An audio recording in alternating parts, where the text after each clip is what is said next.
Miqtemi të dashur, u rikthyem dhe jemi me pjesën e fundit të emisionit tonë, jemi në rubrikën 7 dhe kam kënaqësinë e veçantë që sonte të ftuar në studio ta kem Ndrec Gjonaj. Ndrec, faleminderit për kohën. Është gjithmonë kënaqësi të jem këtu me ty në këtë intervistë. Kënaqësi nuk e di se mas shumë tentativave e pranoj ftesën, po të kuptoj se puna dinamika është shumë e madhe. Edhe nuk e ki lehtë, po tregoj drejt me gjithë atë panel që e ki në studio, që më shpesh herë unë kënaqna më bën për me qesh, më bëhet shefi. Faleminderit. Ndrec, çish po shkojmë punë? Mirë. Vështërsi? Vështërsi në çdo punë ka sfidë, por po ja dalim. Okej. Jemi mirë dhe po mendojmë që edhe sporti po ecë mirë, sidomos tash në kohët e fundit që tashmë vetëm se futbolli ka qenë ndoshta pedestalin më të madh, për neve gazetarët e sportit kjo është kënaqësia më e madhe. Këto ku i kemi prit. Absolutisht, po jo, duket tash e tabluar dhe e goxha mirë. Edhe ekip ndoket shumë atlet. Tregon pak për vështërsitë si gazetari i sportit që i ke pasur në fillimet. Po, në fakt janë bërë Arber tash rreth 8 vite gjysmë që jam pjesë e Radio Televizioni Dugagjini, kom filluar si student në Kolegjin AB, pastaj erdha tek Dugagjini edhe aty si praktikant për të vazhduar me pas në radio një kohë të gjatë në terren, duke raportuar në radio nga ndeshjet e futbollit, basketbollit, në terren si gazetari i sportit, për të ardhur deri tek kur jam tash redaktori i sportit dhe moderatori i duelit sportiv. Natyrisht nuk është e lehtë puna e të qenurit gazetari i sportit, disa e marrin të lehtë sportin se është rreth festes, emocioneve, por natyrisht ka shumë vështirësi ku e dim që jemi edhe një shtet në rritje, sidomos në infrastrukturën sportive, ku çdo ditë kemi ballafaqime të ndryshme, mungesë të infrastrukturës, të lashe, lëndime. Ndreca, ti dëgjojmë çdo gjithkohës, po du me ditë, a ka përmirësime prej vitit të mbet? Që kjo është ajo që na bën na motivon për me vazhdu dhe me mendu që sporti mundet më zhvilluese. Nëse jemi njësoj si para 10 viteve, atëherë bëhemi që është në stagnim total në sport, në infrastrukturë dhe nuk jep shpresë dhe përtrit. Unë vlerësoj që nuk është që është bërë lëvizje e madhe Arber, nuk është që kemi parë, sepse nëse shohim në të kaluarën stadiumet, stadiumet kanë qenë më të mira, tash nuk janë. Kemi fusha me bari sintetik që janë edhe më të damshme, si kanë qenë për lojtarët, për shkak të lëndimeve. Pra, se ne flasim gjithmonë për futbollin, sepse Arber futbolli përben 90% e sportit në Kosovë, unë kështu të paktën mendoj. Kemi edhe basketbollin, janë edhe sportet e tjera, pastaj kemi edhe judo që ka pasur suksese, por futbolli mendoj që është një nga sportet me të mëdha në Kosovë, jo vetëm në Kosovë, por në tërë botën. Për këtë edhe fokusi gjithmonë është te futbolli. Edhe në emisione kemi parë që gjithmonë fokusi është futbolli, sepse është kërkesë e madhe e tifozëve futbolli, sidomos futbolli i sportit në Kosovë, ku dimë që tashmë edhe rritja kombëtare, edhe klubeve niveli tonë ka pasur rritje, jo vetëm ndërkombëtar ku kemi ligat më të forta Champions League, por edhe futbolli vendor. Por kur jemi tek infrastruktura, mendoj që pak është bërë për aq këto sidomos. A mundet të bëjmë më shumë drejt? Mundet të më bëj shumë. Po ta bëj këtë pyetje se gazetarët në parim janë hulumtues. Po. Edhe hulumtojnë, marrin informacione dhe transmetojnë te publiku. Mbas gjitha hulumtimeve dhe informacioneve që i gëzon edhe i posedon. A është mund të më bëj më shumë, a mundet të më bëj më shumë në infrastrukturë? Jo që është mund të më bëj më shumë, po tepër është ka pas neglizhencë shumë të madhe këto. Nuk e di pse ndoshta që sporti dikuj edhe në politik nuk i flan zemra, po ku ta di unë, po nëse shohim sot kemi vetëm një stadium Fadil Vokrin. Po shohim çdo ditë, jo po ndërtohet ai stadium. Për momentin nuk kemi asnjë stadium. Leti kur ndërtohet. Sot jemi vitin 2026, kemi vetëm një stadium. Pra, do të thotë që ne kemi rreziku para një viti 2 ku stadiumi Fadil Vokri bari nuk ishte në gjendje të mirë, rrezikuam të mos luajmë fare këtu. Shkojmë në një shtet tjetër, shkojmë tek shtetin Fqinje. Pra, këtu është rreziku, por nëse shohim tashmë në këto muajt e fundit lëvizja kryesore sepse janë lojrat me zyrtare. Fakti që janë lojrat me zyrtare detyron shtetin që të investojë, e detyron, e obligon. Ky është fati i mirë që Kosova i ka lojrat olimpike në 2030 dhe dashte s'dashte ne do t'i bëjmë. Stadiumet, palestrat, gjitha këto do t'i bëjmë. Pra, fati, unë mendoj gjithmonë, është mirë që Kosova ka sigur lojrat me zyrtare 2030 dhe shteti obligohet, dashte s'dashte, obligohet t'i bëj gjitha këto investime. Drejt, jemi para se më vazhdu, 10 pyetje, 7 prej tyre kemi u përgjigj, pyetja eme është, më shumë e don Lecin apo Roksapovcën? Sinqerisht. Trajnera? Jo, si personazhe, si personalitete. Po mendoj që me konektima raportet më të mira. Me dy ti kam raportet e mira, por kur jemi brenda suazave të emisionit, mandej aty nuk e njohim Njëri tjetrin. Njëri tjetrin nuk e njohim. E jashtë ekranit? Po, jashtë ekranit kemi raporte me të dytë, nuk mund të ndaj, sepse me dytë kemi raporte të mira, po thashë edhe një kur jemi tek puna që e bëjna Jashtë punës. të dielen. Me kënë e ki ma shok. Njëjtë, sinqerisht po tham njëjtë me dytë, Mi edhe rrim bashkë. Mi dasi mi vra, ka 3-4 ditë nuk foli, për pra pajtohemi. Okej, fantastike. Drejt, shkoj, pyetja A parë. do të pa tjetër, a? Me pa tjetër është. Po, Veç tas mund është me thonë jo. Për ndryshe, Ka shpërblim me arbër? po, është një banesë si apo të më Prishtinë. Qa do të pyetja parë në vec? Mos e lexon në heshtje, lexo Po, direkt. po. Drejt si ka nisur rrugtimi yt në gazetari sportiv dhe cili ka qenë momenti që e kuptove që kjo është fusha jote. Kur e kuptove që o fusha jote, si ka nis, më tregove. Po, si ka nisë të tregova, e kuptova sepse gjithmonë kam pas qef më marrë me të lashët sportit. Gjithmonë. Dhe me thonë, nuk ka nisi pasion që e ki pas i ri, ki lujt futbol ose basketbol ose nëjë sport që e ki ushtru? Jo, gjithmonë Okej. edhe une si vogël kam pas dëshim me komentu shumë deshe futbollit. Tash nuk jam komentator i dështum, po jemi pas Që jetë specifika. tentativë, nuk isha më. Jo, nuk tash punën e komentimit nuk më pëlqen me bëha spa. Okej. Jo, se tash gjithë gazetarët e sportit, dikush është i mirë për moderim, dikush për në terren, dikush për në radio, dikush për në komentim. Unë s'jam për Kush është komentim. për komentim më i miri si pas teje?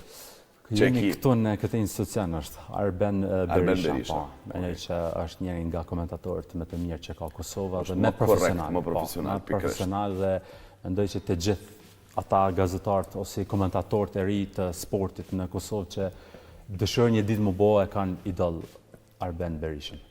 Faleminderit. Pyetja dytë. Tjetra? Shkojmë Kishim 7 mos dhe kemi 7 shpërblim o arbër. Inshallah po bjen baneste. Edhe në qendër. Çfarë nuk mungon asnjëherë në ditën tënde? Çfarë nuk mungon asnjëherë? Cila na e rutinë që s'mungon kur. Ne gazetarët jemi si robota, funksionojmë një robotike. Po, Dhe me thonë, për ditë e kemi një cikë që du të më përsëri. Lajmet nuk mungojnë asnjëherë. Lajme. Ose në i goditje kështu. A përgatit është shumë para emisionit të ndrejtë. A Po. shkon ma shumë freestyle. Jo, përgatitmi, mendoj që edhe të shtunën bojna përgatitje, se tash ne jemi shumë debatus, po kur ti je pjesë e një debatit, dush më konë edhe i përgatitëm, sepse ballafaqohesh, jo ti smerr vesh, jo ti kështu, do të më konë shumë i përgatitëm, se mandej. Më konë shumë i informum. Po. Okej. Se po do të pyetja tretë. Pyetja e tretë, cili është debati më i nxehtë sportiv që ke pasur ndonjëherë dhe a e fitove? Ose kush e fitoj? Kush e fitoi? Që me ta letësu, me ta thjeshtësu, cili ka qenë? Tash ka 5 vite që jam moderim në tek dueli sportiv, po mendoj që debati më i nxehtë që është bërë këto vitet e fund ka pas shumë, po është një që bashkë ka ndodhur këto në javët e fundit, është dueli Duro Leci që ka thyer të gjitha rekordet.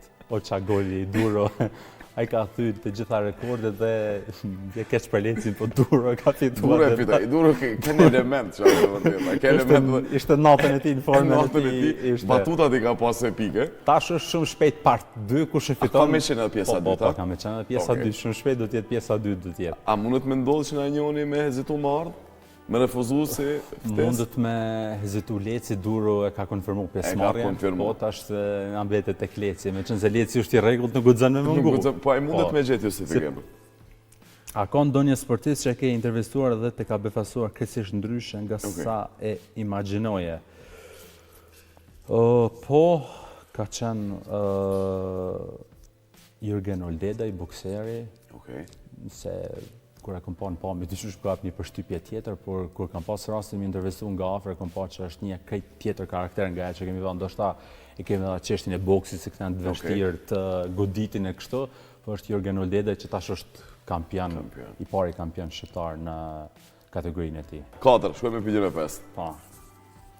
Nëse nuk do të ishe bërë gazetar sporti, çfarë profesioni do të kishe zgjedhur dhe pse? Cili kish me qenë gjë profesion? Politikan. Apo? Se mund me çu profesion, po. Okej. Nuk e di pse. Politolog. Nëse jo në sport kisha shku me një parti politike, isha fokusuar në parti politike. A shes si Të mundsi? mirën e sportit, kuptohet, rreth Po, sportit. pikërisht. A shes si mundsi të ardhmën? Pse jo? Nëse vazhdon kjo mos më investu kur gjanë sfar, do të më shku me bën ndryshime, po mdoket. Do të më vë dikush, do të më fillu dikush, ndoshta nuk kemi duri, po s'paku më ndihmu, do këshilla pse jo, me me lëviz diçka. Okej. Ti çish derën aty në ministri të sportit me lëviz diçka me bë. Derën sa më shumë. Okej, pyetja e 6. Që shpërblimi i arbër s'po dën. Po gjetën në fund, tretë e fundit po kërset. Në gjithë karrierën tënde, cili ka qenë raportimi ose emisioni që ka qenë me shumë adrenalin? Raportimi ka qenë vitin 2018, ka qenë Serbia me Zvicrën, shënon gol Granit Xhaka, Xherdan Shaqiri. Ke qenë prezent? Jo, kam qenë, në atë kohë kam qenë gazetar, kam raportu nga familja Xherdan Shaqirit. Në zhregët e Gjelanit kanë qenë emocione, adrenalin që nuk më kanë ndodhur më herët. Teksa tek emisioni me shumë adrenalin është prap tek Serbia dhe Zvicra, është në 2022 në kampionatin botëror, ku fiton Zvicra me rikthim ai trajneri i Serbisë që e fyn në atë shqiptare. Edhe aty ka qenë një adrenalin që fitoi aty kam qenë moderim.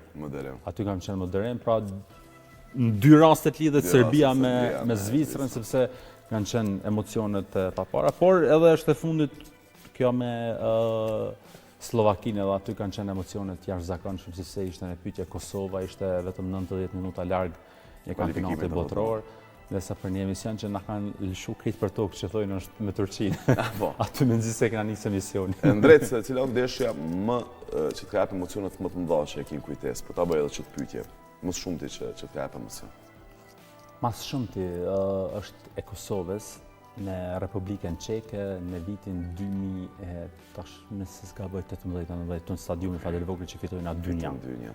Këtu ka qenë sepse atëherë ishin fillet e Kosovës dhe ta mposhtësh Çekin në stadiumin Fadel Vogri, ka qenë diçka e jashtëzakonshme, kanë qenë emocione që ne jemi gazetarë sportit, por kur luan Kosova dalim për te gazetari sportit sepse janë emocionet e vendit tënd, dashte. Por edhe e Shqipërisë me Serbinë, edhe pse aty nuk fituam, jo, në fakt ka qenë në Air Albania aty ku kam raportuar në ndeshje, edhe pse nuk fituam, por gjithçka ka qenë aty diçka e papar, duke filluar nga fillimi, himni, thirrjet brenda stadiumit, kur duke ditur se çfarë kundërshtari kishim, edhe pse atë ndeshje nuk e fituam, por kanë qenë emocionet jashtëzakonshme, sepse bëj fjalë për kombin ndaj një kundërshtari që edhe pse pas disa muaj e mposhtëm, por do të ishte mirë ta mposhtim 2 herë. Absolutisht po. Pyetja e fundit të drejtë. U bën në 7. Ja 6. Unë çatim të prit gjatë kohës shpërblimin. Cili ka qenë momenti më i sikletshëm që të ka ndodhur live në transmetim? Okej, në transmetim live. Momentet sikletshme ka sa dush. Ka shumë arbër, po e veçoj është në vitin 2024 ka qenë kur kemi qenë me Euroduelin gjatë kampionatit evropian. Kishim një nga mysafirët gabon në mbiemrin e një futbollisti. Okej. Edhe tash ne ishte rasti futbollisti Lulzim Peci i skuadrës Llapit, një nga panelistët i thot Luci dhe aty. Ka ndodhur në tenë. Edhe aty shpërthen Gallata. Tash ne mas 15 minuta nuk kena mujtë kërqysh me marrë vetën, asun as panelistët, as bashkë moderatorja, katëria. Dhe tash fillojna kohën për telefonatat me shikuesit. Tash, momenti kur fillojnë me telefonu shikuesit, na aty eskalojnë dhe aty ka qenë sikletshëm sepse nuk mundshim me kontrollu, pse ishin transmetim direkt, s'ke mujtë me kontrollu. Edhe për një moment telefonon shikuesi, bashkë moderatori ishte të qesh, analisti të qesh, dhe tash mbeti kamerat e une, edhe unë fillova me qesh, edhe kamera largohet, tash për 1 minutë mesim kërkush pa komentu studio. Telefonuesi dhe ka, alo, përshëndetje, kush mu përgjigj atë, se merr ka kërkush guximin. Fantastike. Drejt pyetja e fundit që po ta bëj, para se më të falenderoj për përshëndetje që gjete kohë. Kush është futbolleri më i mirë shqiptar? Sipas teje. Për momentin apo gjitha kohërave? Gjitha kohërave është shumë seris, ta them, shumë ndoshta relative, se punë çështje shihesh. Po, për mua është Granit Xhaka për shembull, se gjitha kohërave. Është Granit Xhaka, po për momentin nëse shohim, flasim tash shqiptar të Kosovës dhe shqiptar të Shqipërisë. Po flas shqiptar pa dallim. Po, për momentin mendoj që është Vesnik Aslani në Hoffenheim, që është duke kërkuar edhe nga Barcelona, Bayern Munich, këto skuadra ka tash me një çmim rreth 40 milion euro. Është ylli në ardhe i Kosovës dhe mendoj që Kosova ka siguruar sulmin për 10 vite të ardhshme, ka një yll dhe unë mendoj që Fisi për momentin është më i miri. Faleminderit për kohën. Arber, gjithmonë knaqësi. Banesa kur? Javën tjetër vjen apet. Fletojën e këtë pyetjet. Ngëm, mos së shope. Hajde çdo javë. Si dihet Banesa? Nuk i dihet. Dej verës, besoj që del. Miq dashur, ishim me Ndrejt Xhonaj, gazetarin e sportit, e kthehemi në minutat e fundit për këtë emision. Duke u ruajtur në ndatë nashën me atë që kemi përgatitur, ne lëm ta kemi javës tjetër. Kaq për sonte, natën e mirë.